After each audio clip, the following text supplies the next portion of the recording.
शिवसेना शिवसेना शिवसेना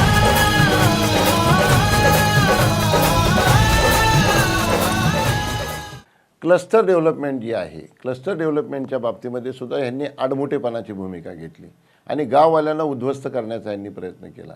आम्ही सगळ्यांनी मिळून मोर्चा काढला, यांना विरोध केला, सिडकोला विरोध केला आणि थांबवलं ते. आता माझ्या मनामध्ये असं आहे की गावकऱ्यांशी चर्चा करून गावकरी प्लॅनिंग जे देतील त्यांच्या हिताचं जे, त्यांच्या फायद्याचं, त्यांच्या सोयीचं आणि शासनाला जे अपेक्षित आहे याचा मेळ घालून, सुवर्णमध्य घालून गावठाणाचा चांगल्यात चांगला विकास करणं, गावठाणाला सगळ्या सुविधा देणं याचा प्रयत्न माझ्याकडून केला जाईल. नवी मुंबई विमानतळ जे आज करतो उद्या करतो चाललेलं आहे, त्याला जास्तीत जास्त गती रोजच्या रोज पाठपुरावा करून नवी मुंबईचं विमानतळ तयार करणं हे एक माझं स्वप्न आहे. मी मगा तुम्हाला सांगत होतो की लोकांना फसवून मतं मिळवण्याचा जो प्रयत्न आहे त्याचा आणखीन एक फटका यांना बसेल.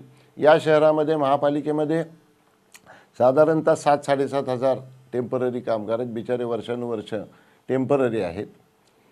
लोकसभेमध्ये आपटी खाल्ल्यानंतर यांना त्या कामगारांची एकदम आठवण आली. 15 वर्ष आठवण आली नाही, कारण दलाल, जमीनदार किंवा कॉन्ट्रॅक्टर ह्यांच्यामध्येच फिरायचं. त्या कामगारांकडे लक्ष द्यायला यांना वेळ नाही, त्यांची भेटही द्यायला यांना वेळ नाही. यांनी आता त्यांना मूर्ख कसं बनवायचं म्हणून एक ठराव आणला की 9,800 कामगारांना कायम करण्यात येत आहे. ते बिचारे आनंद झाले, दिवाळी झाली त्यांच्या घरी, गोडधड केलं त्यांनी त्यांच्या घरी.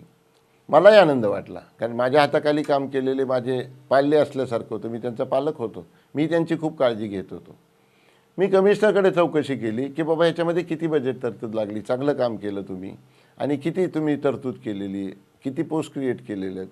कमिशनरनी सांगितलं साहेब एकही पोस्ट क्रिएट केलेली नाही, एकही रुपया बजेट याच्यामध्ये नाही आहे आणि काहीच नाही, अशासकीय ठराव आहे साहेब, आम्हाला कशाला विचारता. म्हणजे आम्ही काही ठराव आणला नाही.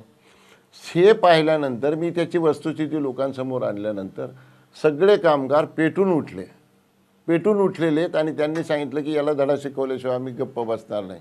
आम्ही ज्याने आमचा घात केला, ज्याने आमची फसवणूक केली, ज्याने आमची चूल बंद केली, ज्याने आमची भाकरी चोरली, त्याला धडा शिकवल्याशिवाय राहणार नाही. आणि 15 तारखेला तुम्ही पहा मतदानाच्या माध्यमातून हा गरीब कामगार, हा झोपडपट्टीत राहणारा कामगार जो आहे, ज्याची फसवणूक केली, बनवाबनवी केली, हा कामगार यांना घरी पाठवेल.